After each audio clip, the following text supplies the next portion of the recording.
I think we are ready to begin. We don't have a standard intro, so we just count 3, 2, 1, and we're good. Anything from this point will go into the podcast unless you tell us to remove it. Yeah, so all you say can and shall be used against you in the court of public opinion. No problem. Okay. So where are you joining us from? Is this the Questworks place next to Kwetu? That's our offices, the Questworks offices, yes. In Nairobi. Okay. I don't know, does Aflatun know what Questworks is? I think he's seen you before. You guys have met before, I think. No, I've met, I think we might have met at some point, though I know of, I don't know whether Sly still works there. And no, not anymore. He has in a different office. What of Lucas? Also in a different location. They work together. Okay. Yeah, that's I heard about it from them. I was my roommate in Satima. Okay. Yes. Cool. Okay. Yeah, so the reason we invited you, as I said, was you do a lot of interesting things, some of which we don't know about, but at least we know of Questworks and Beth Mobility. Yeah, there was a time when I started talking about my biking on this podcast a lot, and hold a minute. I have this thing that I did, and I don't know why. Oh, I thought your headphones were the. I thought his headphones were the wires. Those are holding your glasses. The things, the string dangling from your face. Are those two? Let's see. No, it's not they are poles, but for some reason they're disconnecting. Okay. But now they're fine. Now they're fine. Okay. Initially I thought the strings dangling from your glasses were the headphones. You become an old man, Raul. You're holding your glasses. Yeah, I've tried as best as I can not to, but I have failed. The years just keep going. Yeah, they keep going, and the calendar is inevitable. Yeah. So perhaps you could tell us a little bit what Questworks does, and okay, yeah, a little history. So we are not super familiar with how it began. Well, back in, I came to Kenya to build Strathmore University, and I did that from 2002 till 2012. And so all those 10 years, I worked being the project manager and coordinating design and construction for everything that Strathmore did. In those years, all the expansions, everything. But like some people, not all, but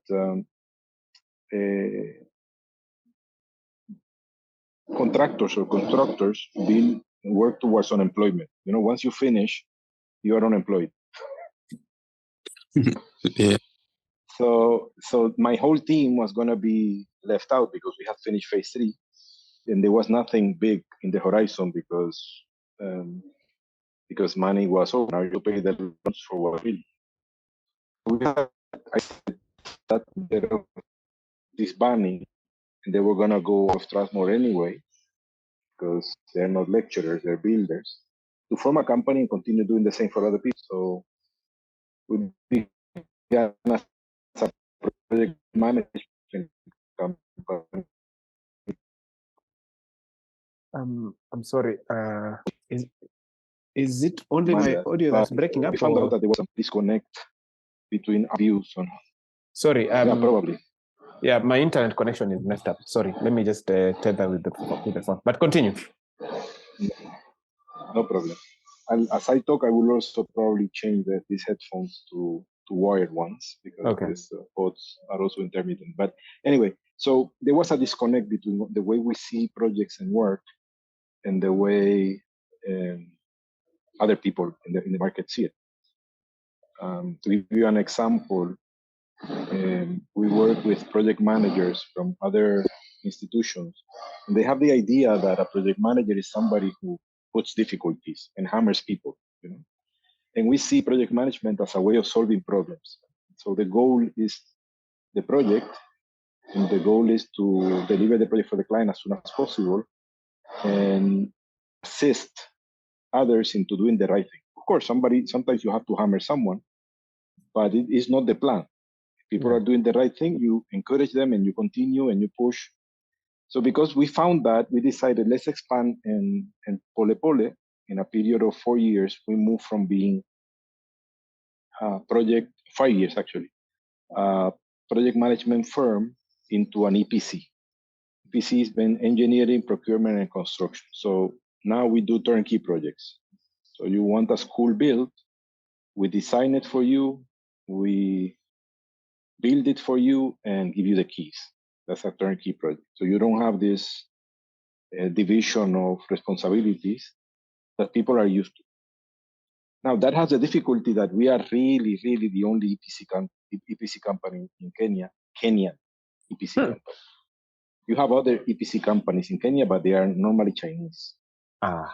Like the guys who build the expressway, or some of these tall buildings, or the buildings in Wayaki Way. All that was designed by one company and built by one company. But in Kenya, there is no other Kenyan EPC that includes engineers, USs, architects, welders, pipe fitters, masons, who has excavators and scaffolding. You know, it's the only one. So for people, it's still difficult to understand. And we play along, but we get clients. We get clients who appreciate, who have been there before, and appreciate that this division of having the architect on one side comes from the world of the accountants, right? In which you control by separating. One does one thing, the other one verifies, the other one verifies. But we see more a building like you would see an airplane at JKIA. So you feel more confident if that airplane was built by Boeing or Airbus than if it was built by, designed by some gentleman called Kariuki in Upper Hill, and then the wing was done by some company in Mombasa, and then the engine, part of the engine was done in Kisumu by some other guy, and then the pipes, Yeah. You say, okay, who's controlling all this? Who's responsible? No, we are all responsible, That plane won't fly. Yeah. But miraculously, construction industry is the only industry that still works like that, by dividing. Yeah. Now, many, not many, but important organizations worldwide have switched to EPC. And one of the guys who does EPC the most is the US military and the Department of Defense. They say, you build the place, you design it, I just want to talk to you. Now we just won a project for an embassy. I cannot say which embassy, because they want to be the first zero carbon embassy in the world. So we're going to a project to achieve that. So net zero carbon. Can you say if the embassy is in Kenya or? It's in Kenya. It's in Kenya, Okay. but it's from a country, Okay, so we will know about it. It will become public. Yeah, it will become public in January or February. Okay. Yeah. When we finish, and the ambassador and the Minister of Foreign Affairs of that country unveil it in a big event that is going to happen in the UN, in UNEP. Okay. Anyway, so they know that if they start dividing the thing, it will take 4 years. They need it finished by January 15. Yeah. So we got that contract 2 weeks ago, and it's going to be running by January 15. Why? Because we don't need to fight each other. We just work together. Yeah. You don't need to send somebody to organizations are moving towards that. Get approvals and stuff like that. Yeah. Yeah. Not only approvals, we have everybody has egos. So we all show up in the room. Yeah. And everybody's trying to show that you're smarter than the other guy, that the other guy forgot something that you noticed. And that just damages the project. Many of the projects are delayed or damaged simply by the pride of the professionals involved. Yeah. The stupid pride of professionals. And sometimes the pride is just funny, because you realize the guy knows nothing, but he has an attitude. Yeah. I was with one of my colleagues in China the last 2 weeks. I think you know him, Philip. Yeah. And of course, we're passing by places that you can see like 40 buildings as tall as the ones in Guayaquil. I mean, all of them super tall and many. And I told them that I remember once that I was speaking to one engineer there because we were buying some scaffolding and stuff, and he had worked here in some project. And he says, Kenya, very difficult, because you're an engineer who's built many buildings. And then you go there, and there is one engineer who built a 2-story house in Bungoma, and he's teaching you with the finger like this.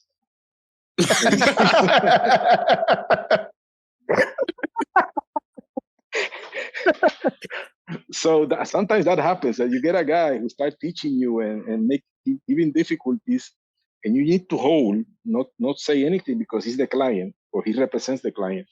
But deep inside, you're praying, God, just take him away. You know, I don't want him to die, but at least take him to the hospital until this project is done, because this guy is crazy. Yeah. So we're now at EPC, and we work with people like, our clients are people like Safaricom, embassies, LC Waikiki, etc. So people like that. Then we evolved also, and part of the evolution was becoming a solar company.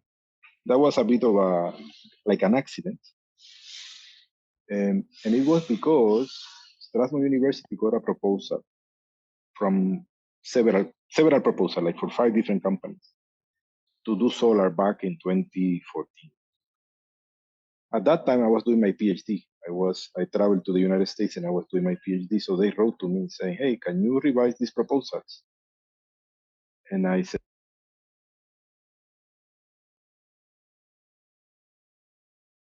did we lose him?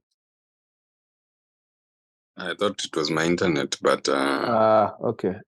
Sorry. Let's just see if he can come back on. I think sorry.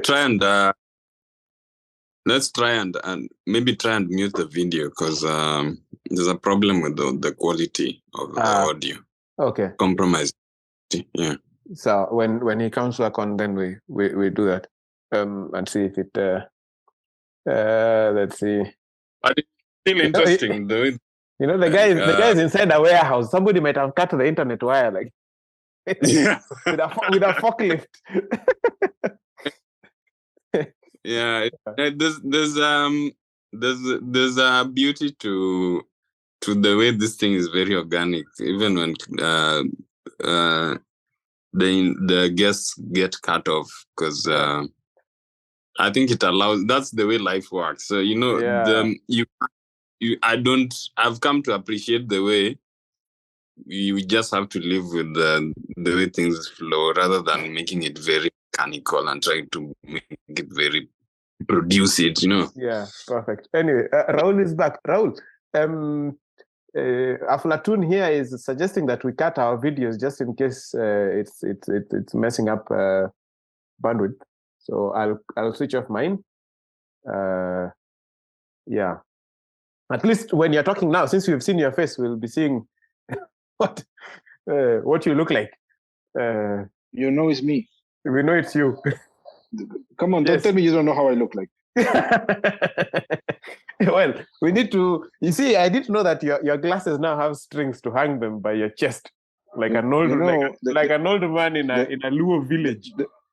The reason to hang them is because I started forgetting them where I put them. So it's not only the eyes; the brain is also going. Too bad. It's very simple, very convenient. So where did I leave you? We leave you on the solar, right? Yes, you are in the US. You got an email. A call. Yes, to evaluate the to evaluate a proposal. Yes. So I told them, first of all, they were too expensive, and second, it was too large. So of course, an argument began because everybody's right. So it ended up in a bet. So I betted. I offered a bet of 5 million shillings, one per person, one per other company, saying that with the offer they had, the university would recover the money in 15 years, while they said it was 5. And we said, we just ran a prototype that we have already installed in a university, and we scale it, and whoever is closest takes the money. I'm going to send the money tomorrow to the business school. You send your money. We do the test next week. So they chickened out, and and then the university called me and told me, we can reduce the size, but they say that they cannot be done for less price. That the price you're saying is not possible. I said, of course it is. They just telling you it's not possible. Well, they say it's not possible. He said, well, that's your problem. He said, can you do it? Can you do it for that price? He said, of course I can. So they called me later, the contract is yours. Do it. And then we did the 600 kilo system in Strasbourg that for many years, even until about 2-3 years ago, it was the most efficient system in Kenya. Efficient means, production versus install capacity. Yeah. Because it was the first to use optimizers. We worked a lot on the design of orientation, on losses of transmission towards the line. So on power produced versus install capacity, we were the most efficient for many years. Now the problem is that there are several that we have installed, and all of them are as efficient. So KSMS, Weetabix, now M-Pesa Academy, all of them employ our system, so they are all at par. Of course, if I may interrupt you might want to explain what why that relationship is important from installed capacity to actual power produced. See, when you pay with a promise. The installed capacity says 100 kilowatts, right? Mm-hmm. So you're supposed to produce a certain number of gigawatts per year from that system. Mm-hmm.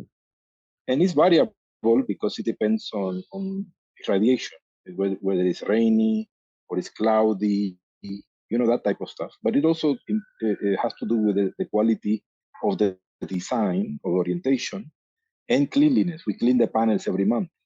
Mm-hmm. So if you buy a series of avocado seeds or small trees to plant, and they tell you you're going to produce X tons of avocado per year, if it was a lie, you only produce 0.8, then your economics may go down the hill. So that relationship between what you install and what you get is important. It's the most important thing. They say, how much am I actually going to get? Yeah. You see? So that's the reason our system is not the cheapest, but it's actually almost the same price as the others. The only thing is it requires a bit more work and a bit more knowledge. Yeah. And that's what we kind of shine in, because we are a bit nerdy. We like going into details. So is this like the experience that you then built to become? Well, I know the Strathmore solar system is tied to the grid, but then last year, interestingly enough, I was on an airplane from Mombasa and going into land, because the plane was going to Eldoret and then to Kisumu, and going into land, I saw a big solar power station in Eldoret. Yes, in Eldoret. The 3-1. There's 3 of them. Yeah, there's 3 of them. I saw 2. And one a bit separate. Yes. So I remember one of your engineers had told me that you guys were working somewhere in the area. So I texted him and he told me, that's on all 3. All 3 were yours. Goodness. Yes. How big are those things? You see what? 150 megawatts. Woo. That's like 1,000 acres of panels. It's many panels. Huh? That's a lot of solar panels. Yeah? a lot of solar panels. That's a lot of panels. Let me ask this. There's something, Raul, you've mentioned that you guys are nerdy. Yes. I want to use this example,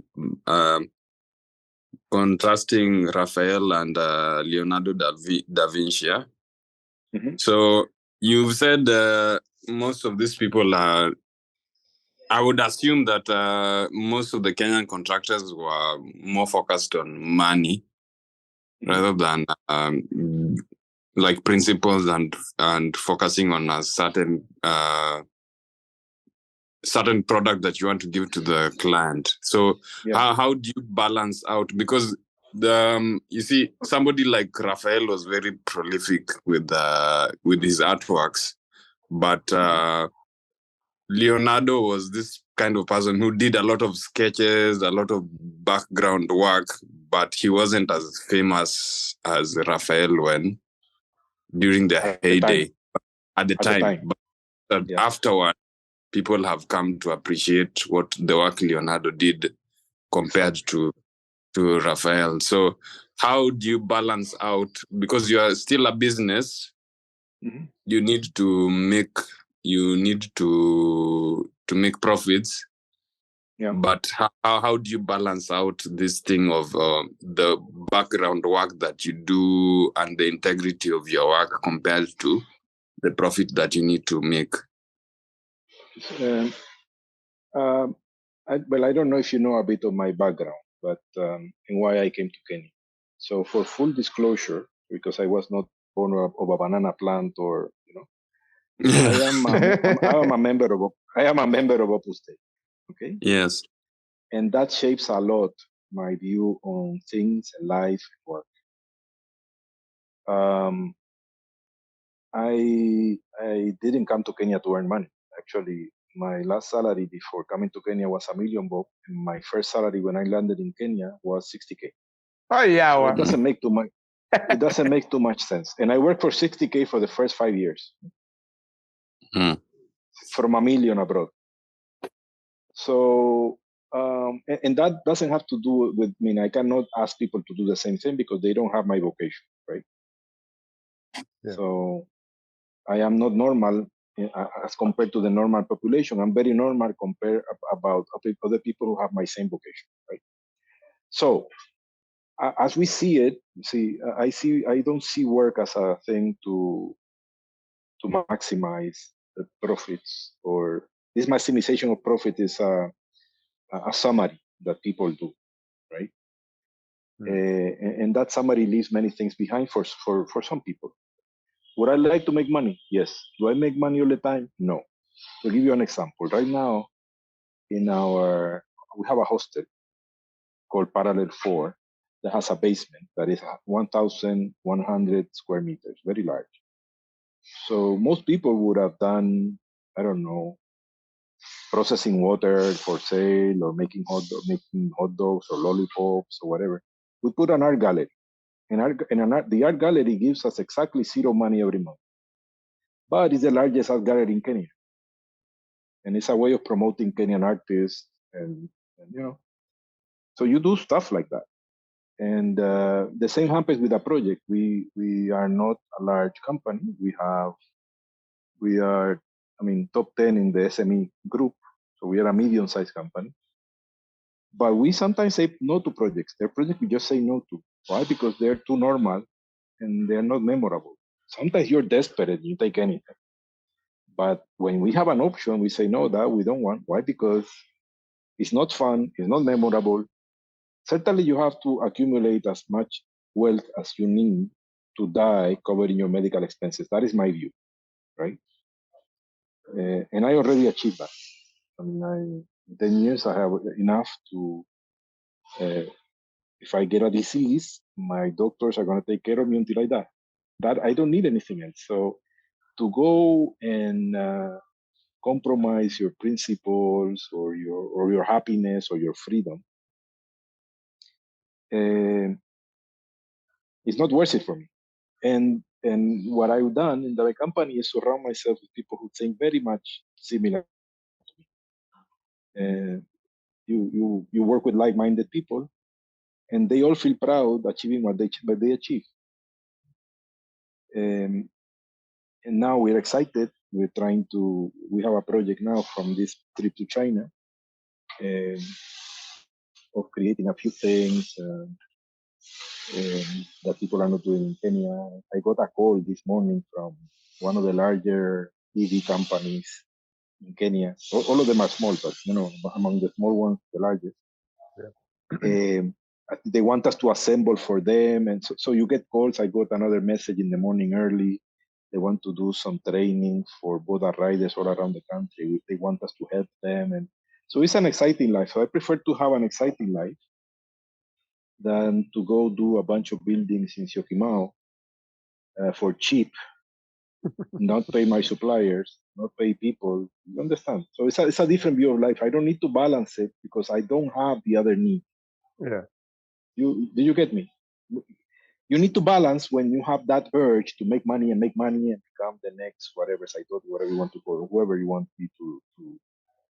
But if you don't have that as a goal, there's no balance anything. I'm already balanced. Did I answer your question? Yes, you answered my question. I think you make a very fair point, but it's I think it's a question of circumstance, because it's very difficult for people to live on principle from where we come from here. You would need to support. There's nobody who will be making. Very few people make. It's like a 0.1% of the population that will that kind of salary. Like a million, the 60,000, because even the 60,000 are a privileged group. So from see, the point here is that what I wanted to say, the numbers are not the important part. What I want to say is that you have to decide what you want to do. And I do remember, and I know that it's very different than some of my friends here, how they grew up. I tell some of my colleagues that there are many engineers in Kenya that should not be engineers. They just happen to be good at math. Yeah, that's when they were in school. And somebody told them, if you're good at math, do engineering because you're going to make money.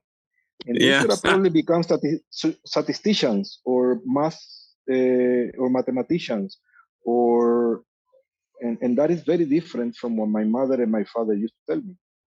They used to tell me and my brothers. They said, it was very simple. They said, we will do anything to get you an education. Sell the house, whatever it is.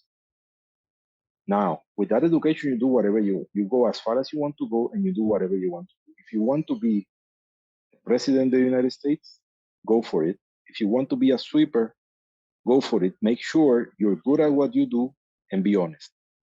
There was no pushing to anything. No pushing. So of course, people end up doing different things and whatever. So that's what I would tell people. I said, follow your dreams. Make sure that if you're good enough in something, eventually people will come to you. Even if you're good in frying fish. If you're good in frying fish and you position a corner, the first 3 months, but 6 months, eventually you become a yugunas, where everybody goes for fish. I mean, I remember, and there are many places around the world that are like that. Yeah. In Pittsburgh, there's a restaurant called Pamela's that opens every day from 6 a.m. to 11 a.m. Period. It's a breakfast restaurant. Now, when Obama was president and Obama visited Pittsburgh, they went to have breakfast in Pamela's. They don't know how to make lunch. They don't know how to make dinner. But damn, their breakfast is presidential. Yeah. You get it? So it's of course, it's important for people to gauge themselves. I mean, if you want to become a Cristiano Ronaldo, make sure you score 20 goals in every local match you go to, right? If you don't do that, you don't have a chance. Yeah. Yeah. If you call a goal per person, you don't have a chance, no matter what you have in your head. So you have to gauge yourself. But the idea of following your dreams throughout and going for it, as long as you have enough, and if you're good at what you, I mean, look at Matthew here. Matthew is a writer and a thinker. It's not easy to do that, but I know you're gonna I know you're gonna do well, for sure. Why? Because you keep at it, you become better every day, and the same with everyone. So this obsession with money, of course, has to do with poverty, but I have an advantage. I've been poor and I've been rich both. And and you realize that you just need enough to live a happy life, and that's not that much. Huh? So if you focus on following your dreams and going pushing in the way you want to live, eventually you will have enough. Even if you're growing, just a matter of time. I have a friend that it's a matter of time. I have a friend that was obsessed with growing hydroponics. You know hydroponics, that you grow things in pipes and water and stuff, right? Mm-hmm. And he failed miserably for 5 years until he got a friend, another friend of mine, who was an engineer, invested in the thing, and he put the engineering mind into the passion. Yeah. Then they went to it and started getting better and better, and then came something called Hurricane Maria that flattened the whole island of Puerto Rico, where I come from. And they lost everything. Then they scrambled, collected, started again. Now they dominate the market. There's a big lorry, kind of a huge lorry, that comes every day to get full of lettuce, and each piece of lettuce is $2. So they're selling something like $50,000 of lettuce every month, and half of it is profit. Oh. So $25,000 of profit every month. Not bad for lettuce, huh? Not bad. Okay, don't you think that they have? Their farm is in a very hilly place, and it's just 3 acres, huh? Yeah. Actually, 2 acres. It's 2 acres in a very hilly place, huh? Yeah. But the guys have gone into it, and it's wonderful. Yeah. And I remember that 10 years ago they were just struggling, but struggling capisa. They borrowing money to put fuel in the car, you know. So, but I seen that so many times. Yeah.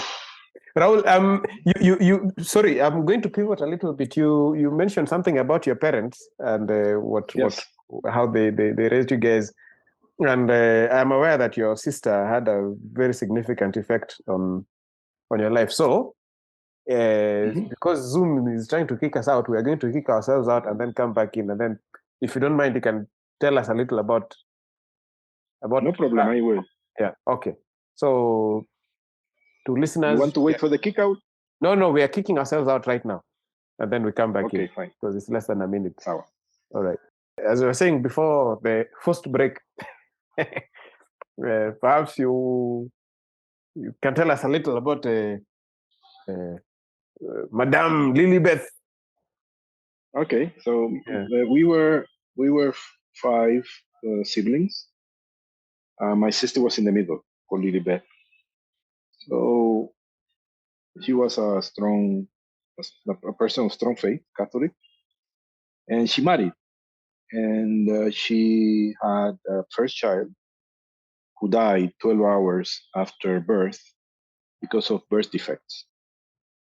Then she got another baby who they already predicted was gonna come with some birth defects, and they advised her to abort, and she will never have normal babies, blah blah story. So she did whatever it took, and he said, if I need to die to have this baby, I will. Because if it's God will, that's what I'm gonna do. But she ended up in Georgetown University Hospital with the #1 in the world in that type of problems. So this baby called Maria Jose was born with a prognosis of about 2 years of life. By the way, she's 30 now. Yeah. So, but she doesn't grow.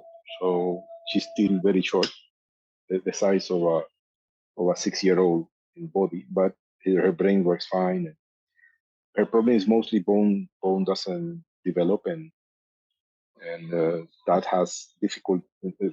causes difficulty in breathing because of the thoracic cage. Anyway, so my sister then decided to, advised by a doctor, that she's not gonna live in a hospital. She was gonna live in the house. She was gonna find a way of living in the house. So with the help of my brothers, myself, and a few more friends, we set up an ICU in her house. So the child could be in the house with respirator, oxygen, filtered air, ultra purified water, the same things you have in electrocardio, this life monitoring stuff, oxygen, blah, blah. So life began when she came back to Puerto Rico, and then the idea came and said, why don't we do that for other people? So she began a company called Pediatric Home Care to do the same for other people.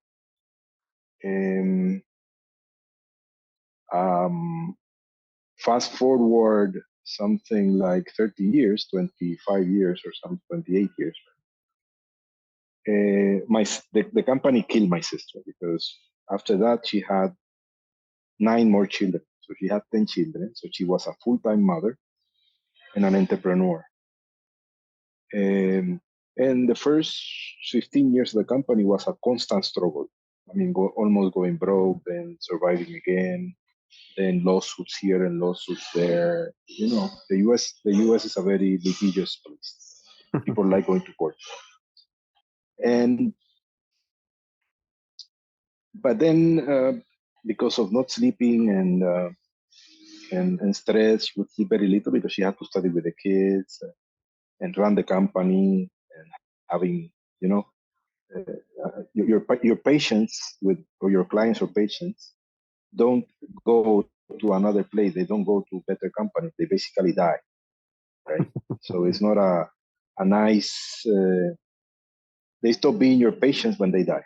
Yeah. So it's not a nice business to be in, but it's a very good. I mean, it's not it's not the type of business you put on Instagram in the beaches of the Maldives. Yeah. So that basically caused her a cancer. That was a very rare type of cancer, and she died in 2013. But she left a company, and she left a big bunch of friends that admire her tremendously because she helped many, many people. And the company has made their family millionaires because they're millionaires now. So that's another example of millionaires in dollars, not in Chile. That's an important distinction to make. Yeah. Because I'm also a millionaire in Kenya. In Kenyan money, I'm not a millionaire in Chile. But, so yeah, that was my sister. So it's another example of when you do the right thing and you do it for a long time, you eventually get through. The only thing I would tell you that you should not imitate from her is that to make sure you sleep and you eat. Yeah, but you don't kill yourself trying to achieve a dream. You have to manage yourself a bit. So that was, I think, the mistake my sister did was she did it so hard and for so long that the body just gave up.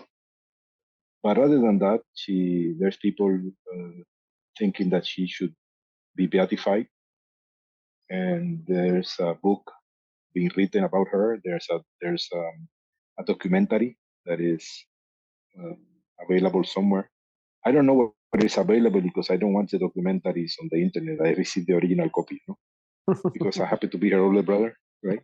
So I don't know where to find the documentary. But do we say? That's what Raul would add. Yeah, I mean, yeah. So do I say? So yeah, that's my sister, Lily Beth. It's a wonderful person, very beautiful woman. And if you see the documentary, you will see, okay, that's very amazing stuff she did. And the kind of the base for her to do that were basically 2 people. One was the inspiration of San Jose Maria, which is the founder of Opus Dei. My sister happened to be also a member of Opus Dei. And then my mother, who was her support throughout all the time. She was always there. Yeah. So yeah, and now it's basic. And now, sorry, I was going to say, now her name is all over Kenya on motorbikes. Yeah, but that's exactly. I started a company called Beth Mobility, which is the second name of my sister. So it's actually named after my sister. Beth Mobility is in her honor. And another project we're going to start now includes the initials of my mother in the name of the company. So yeah, when you're the boss, you can do those things. When did Beth Mobility begin? I remember. Well, must have been So, when. yeah, began in 2019. Uh-huh. We still have to go to many places. We don't work in the office. I mean, this thing of working from home is for other people. We cannot work from home. We build stuff. Yeah. It's like, and we build them in places that are specific and out there. Yeah. I got one of those photos from the internet sent to me on WhatsApp. That it was a construction building, a building site, and the workers put a sign outside saying, "Chat GPT, please come and finish this building for us."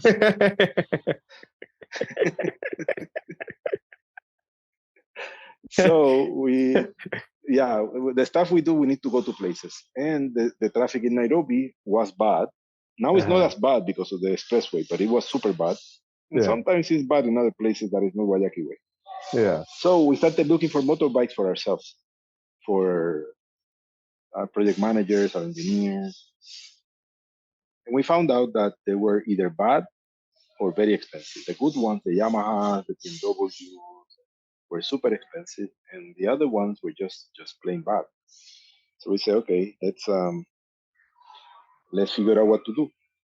And eventually we found a solution. We said, yeah, we can buy these ones for ourselves. And like the same thing that happened with my sister, you solve a problem for yourself, and then you say, hey, maybe I can solve it for other people.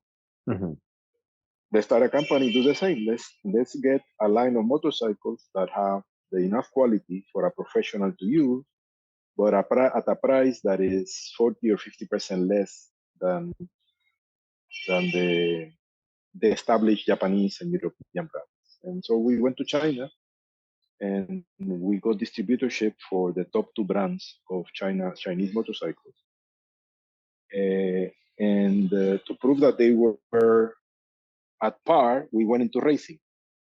But what happened when we went into racing, the categories we would race, which is the smaller categories, 150cc to 50, we would win everything, 1, 2, 3, 1, 2, 3.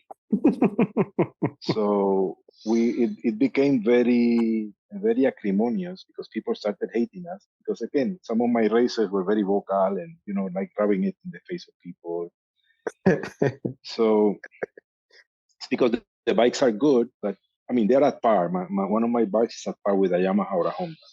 Yeah. But then you add the nerdiness of my team. It's a bunch of engineers. So we can tweak things that another guy with a garage in Gituray can do. Mm-hmm. He simply can't do it, right? Yeah. Because you don't have any other racing team here with 4 engineers working in the background, setting up the bikes. Yeah. So and again, you are racing a circuit that is 1.3 kilometers times 20 laps. The only thing you need to do to win is to be in every lap 200 millimeters ahead of the other one. So it's the small things. Yeah. Right. Everything from tire pressure to the cooling system to all. So you add all those things, and so what we did this year, we have retired from 2 races because people started not going to those categories anymore because it was just boring to have Beth Mobility 1, 2, and 3. It felt good, but sometimes you kill the host. Yeah, So it becomes boring. It becomes boring. So we actually retired, and now we're gonna only put 1 bike per category. So there, at least there's some space in the podium. Yeah. The first time there was a big race, Amina Mohammed was there, and they flew it in a helicopter. The governor of Nairobi, the PSs, and Kilakito, everybody was there, and the event was sponsored by Yamaha. Mm. So I went to the Yamaha people and told them, guys, you are the sponsors here, but you haven't seen what we have. Yeah. So why don't we sit down and we cook this kidogo? Maybe you take first and I take second and third. And I tell my people, because I can tell my people, you are going to be second, you're going to be third, or you don't race again. It's very simple. And the guy says, we don't need any of that. We will show you dirt. He said, you know, guys. I'm trying to help you here. I tried to help you. I said, who are you? I said, fine. You asked me for it. So what happened was that we had 3 bikes on the track, on our own bikes. And they had 2 bikes, and then there were other brands, Honda, Suzuki, I don't know what. So my 3 bikes overlapped theirs. So we went 1, 2, 3 and overlapped. Well, I mean, you're it's the like, podium and they were still going around the yeah, exactly. So it was so bad that then in the afternoon, I had to tell my guys, okay, these guys don't want to cooperate, but overlapping the sponsor is not good. It's not a good look. You might be disinvited. No, it looks good. So no overlapping. So on the second race, it was very funny because they almost overlapped, but then stayed behind them. Wow. And not that the Yamahas are very good bikes, but they just brought them to the showroom and put them there thinking that the label is going to help. Yeah.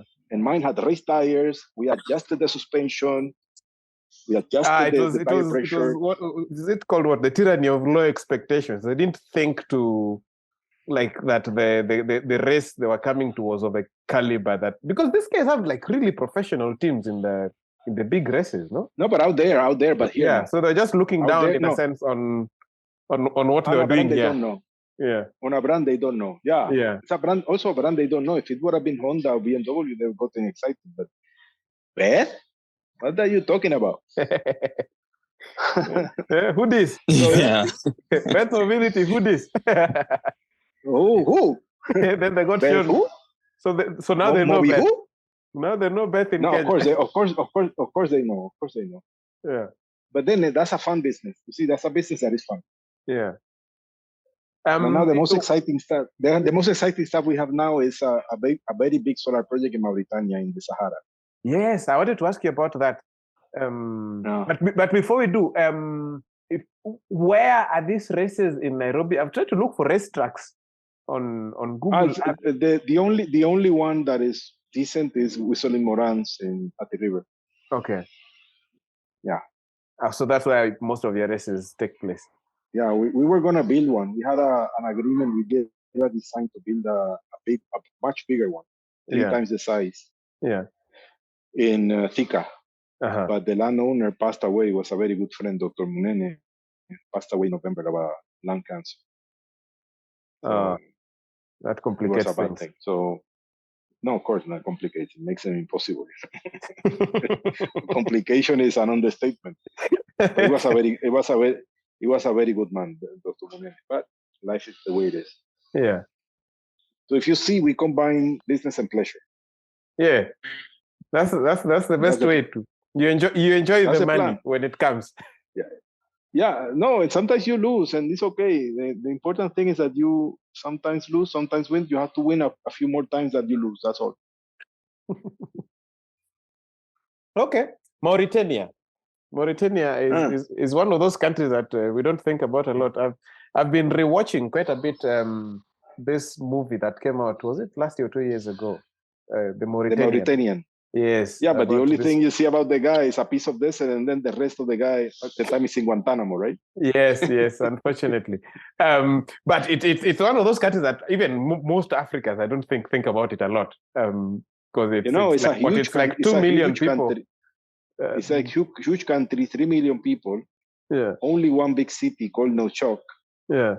And the city is, it's in a desert, so there's sand everywhere.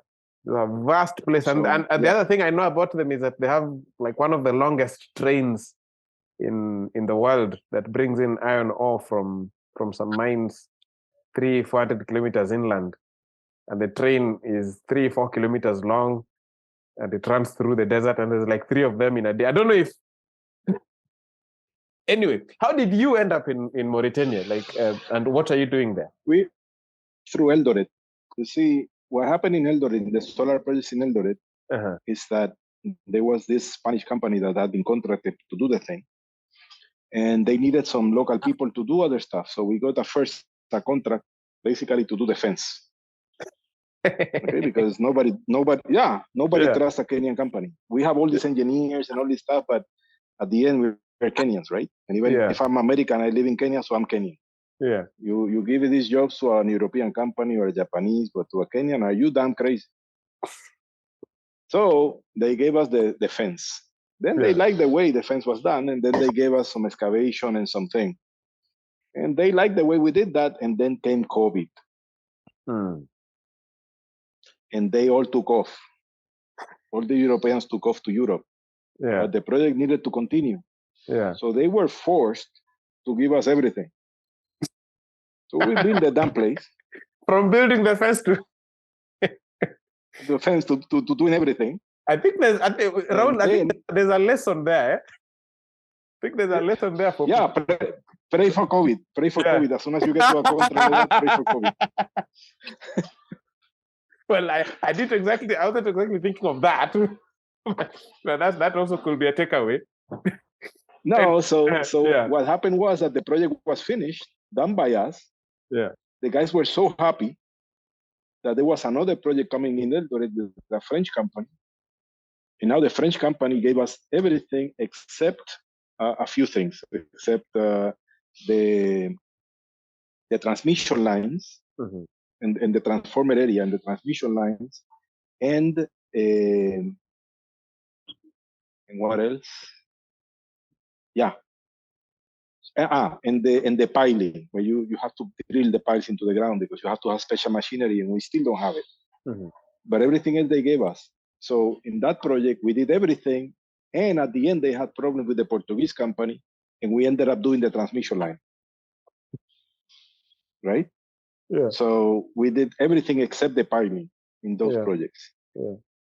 So of course, what do you need the company, piling? Huh? What piling is for the you pile, you drill, you kind of hammer into the ground like nails, and you end up with poles hanging out, and on those poles is when you install the panels, the structure that hold the panels. Okay. It's like installing a bunch of nails on the ground, but they're big nails, and there are hundreds of thousands of them. Okay. Literally. Yeah. And the machines have to be guided by GPS and alignment. Yeah. We're gonna buy the machines next year, but we didn't have them. Okay. So the French company gets a contract in Mauritania and tells us, please come to Mauritania. So we went to Mauritania, and then we got the job in Mauritania. So from Eldoret to Mauritania, and now they have another contract, I think, in Ghana. So they're going to take us there to do everything, and another contract in Kenya next year, and we're going to do everything also. Okay. But these are all projects of 100,000 panels, I think. Yeah. How big is the one in Mauritania installed capacity? 42.5 megawatts. 2.5 megawatts. I don't suppose Mauritania has as a whole has a very big installed capacity, does it? No. But this power goes to a very specific client, which is a gold mine called King Ross. Tasiast, like gold mine, is called Tasiast. Yeah. And it's owned by a Canadian mining company called King Ross. Okay, I think I've so it's just for it's not for the consumption of the national grid. Okay. It's only for the consumption of the gold mine. Okay. Is this deep inside the desert? If it's a mine, yeah. Uku inside, yeah.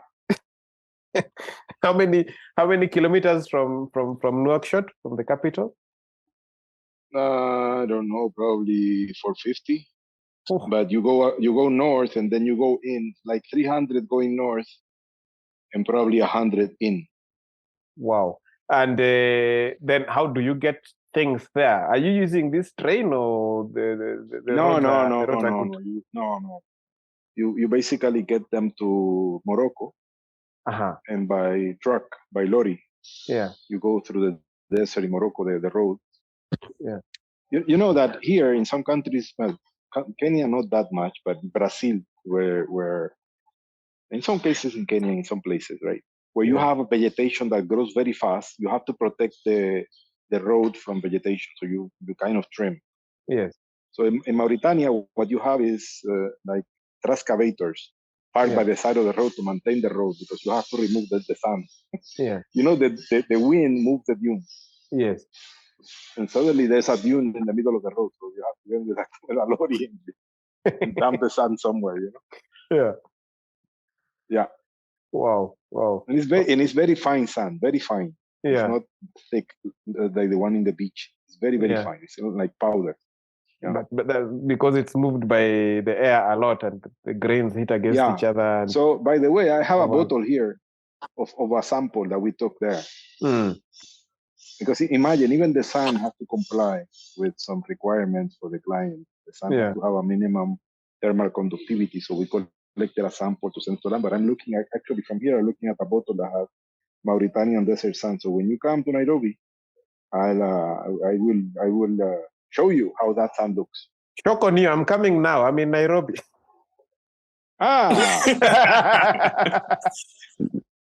Jack in the box, being surprised. Sawa. Yeah. I'm in Nairobi. I had to come that's what we're doing in Mauritania, and the team that is there is heroic because the temperatures there are just crazy. Yeah. I was talking to the project manager called Dennis. He said, Dennis, at least you can hide in the air conditioning. He says, yes, but sometimes the air conditioning goes off because of safety. It's too hot, so it just switches off. And now you boil. Crazy. It's so hot that even the air conditioning has to switch itself off. Yeah, sometimes 55, 54, 55. Wow. Amazing. No, those guys are heroes. Those guys are heroes. No, but they've learned to survive, I suppose, with them. Because you have some very old tribes there, no? Very old nomadic tribes. I'm not talking about the nomadic tribes. I'm talking about the guys from Eldoret and Kisumu and Central that are there now working. Yeah. I'm talking about the guys from Muranga and Busi, you know. It's the Muranga guys who will suffer the most. Yeah, those guys are there, or the Eldoret guys that are there. Many of them are Kalenjin, because those are the guys who built the main group that built for us the Eldoret plants. Right? Yeah. And those guys are not used to that temperature. Yeah. They're used to running, but not to that temperature. So they're suffering, but they're doing a great job. So it's a Missouri. Yeah. Wow. So I suppose they are there like full time. Any skill sets you would need that are present in Mauritania, or? No, all the skilled stuff comes from here. So we need to recruit labor there to pull cables and do stuff like that, and occasionally get an electrician or whatever. But all the guys who know how to install a big plant come from Kenya. Yeah. They are all Kenyans. Isn't that amazing that now there are like native African companies that are going to do projects in other Africa? There's something very pleasing about that. That's what we want to do. That's part of the project that I was telling you. I was working with Philip as we came back from China.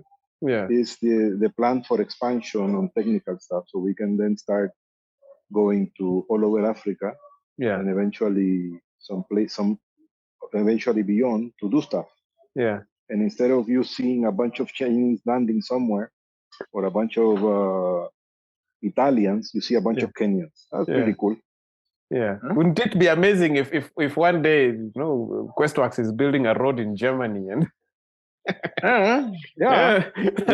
won't happen in the next 5 years, but it may happen in 20. Yeah. You go pole. You have to, a track record is not immediate. Yeah, it's a question of time. Okay, so Mauritania, you say this solar power plant is for a gold mine. Yeah, gold mine. Okay. Gold Tasiast. What do they need so much power for? Well, a small amount to live, to power their living stuff, their kitchens and their air conditioning and purifying their water. But the most of it is to treat the ore. You see, they excavate, and for every ton of ore, every cubic meter of ore, they need to put it through a chemical process to extract 2.5 grams of gold. Okay. From every ton of ore. Yes, 2.5 grams of gold. It's not that you go there and you start chopping gold from a wall. No. It has to go through a chemical process and eventually. You end up with Kidogo gold. Yeah. So I estimated that they produce like 50 kilos of gold per day. 50 kilos of gold per day is a lot of millions of dollars per day. Yeah. But that requires a lot of power. Yeah. And right now they have a 50 megawatt diesel-driven power station. That's how they that's how they live. Yeah. So going solar is a natural thing for them because that expense is very high, fuel. Yeah. You can estimate something like $300 million of fuel per day. I mean, you're there and you see a big lorry of fuel every 10 minutes. It's not going to a city. It's only going to the. It's only going to the mine. To the mine, yeah. Like every 10 minutes, one of those big Total tankers. That must be a very hungry power station. 50 megawatts also, I suppose, is a lot. Yeah. And what's the so they're installing solar, but I suppose they would still need the generator or the No, of power. course. Yeah, of course they do, but they're offsetting a piece of it. Yes. They're because they operate at night as well, I suppose. They operate at night and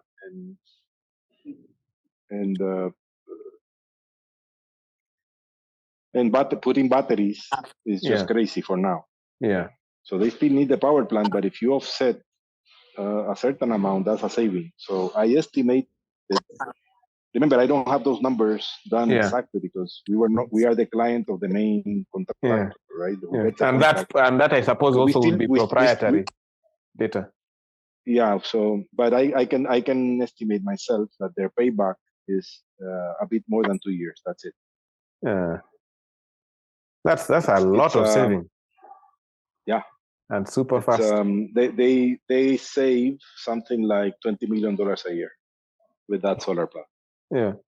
So they pay for it in the first 2 years and a half, and after that, $20 million a year for the pocket. Wow. More gold for selling. Okay. Yeah. Something I'm curious about, is it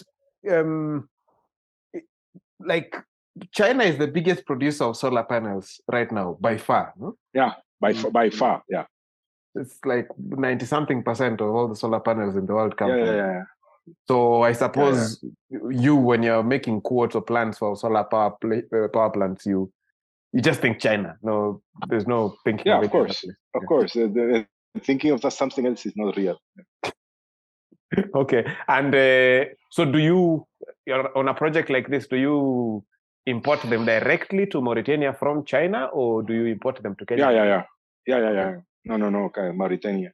And the client pays for it directly. We don't have that's a financing of $50 million that we don't have the capacity to do right now. So we tell them to buy them, and then we go and install them. Okay. Because I was going to ask another very dry question. Now that we're getting towards the end, because that involves anything. that involves dealing with the customs in Mauritania and all. Like you need lawyers and the tax people. So you didn't need to handle all that. No, because the mine itself has a very special status. It's one of the largest employers in Mauritania as a single employer. Yeah. After the government, so they have all kinds of respect. If you mentioned Tasiast there, it's like mentioning Safaricom here. You know. You say, okay, everybody knows who Tasiast is. Yeah. And that makes when you're working for a powerful client, it's easier than if you're doing it for a smaller one. Yeah. Okay. Yeah, anyway, but the things are right there in containers straight from China. Yeah. And their inverters are Huawei, just for you to know. America is not winning this war, eh? Of course not. I mean, it's obvious. I mean, I was just there. It's just obvious. Yeah. The Chinese economy is just something. Yeah. And those guys have this thing, this mania for this thing called work. Yeah. They're hungry for development, like really hungry for it. No, and they work, man. They work. I mean, we went to visit a factory that does inverters because we want to do some project with them. And we told them, guys, we need to travel to this place. We only have Sunday. So I'm sorry. They said, no, come. We open the factory for you on Sunday. I have no problem. you see. Yeah. So they have this. They work so much that whether you like them or not, you realize that you have to respect them. Yeah. You have to respect them because anybody who works deserves respect. Yeah. Absolutely. Okay, cool. I don't know if Mr. Aflatun has anything to ask. Mr. Zoom here is telling us that we have 5 minutes to go. And I have respect for my dignity. I don't want to be kicked out unceremoniously. One very last question. Huh? Mm-hmm. Maybe this is taking you back a little, but there's something people have been mentioning. It's a meme that's been going around on social media on the kind of architecture that we've had in modern times. Huh? Mm-hmm. You've seen perhaps like maybe the Elizabethan times and the Renaissance architecture. Mm-hmm. There's been some kind of difference. Like you'd see, like now when you're building a building, it's very, how would I say, if you're building a market utilitarian or a court building, it's very, you see, there's some kind of formalism that goes with it. Like there's nothing to inspire people. You know, the art has completely gone out of it. So I don't know what your thoughts are on it. Sure. You see, there are different purposes for building. Sometimes you build a building for just to make money, and then you have to make it appealing. And then there are some buildings that have to make a statement, right? So it all depends on how you or what the purpose of the builder is, and it doesn't go. The weight doesn't fall on the architect or on the builder. The weight falls on the client. So when a client wants an iconic landmark, they should be willing to pay for it because iconic landmarks cost more than normal buildings. And they should instruct the architects and everybody else to do the same. And sometimes you choose the wrong architect to help you. But it is not really a fault of the professionals in the field. It's the purpose of the client.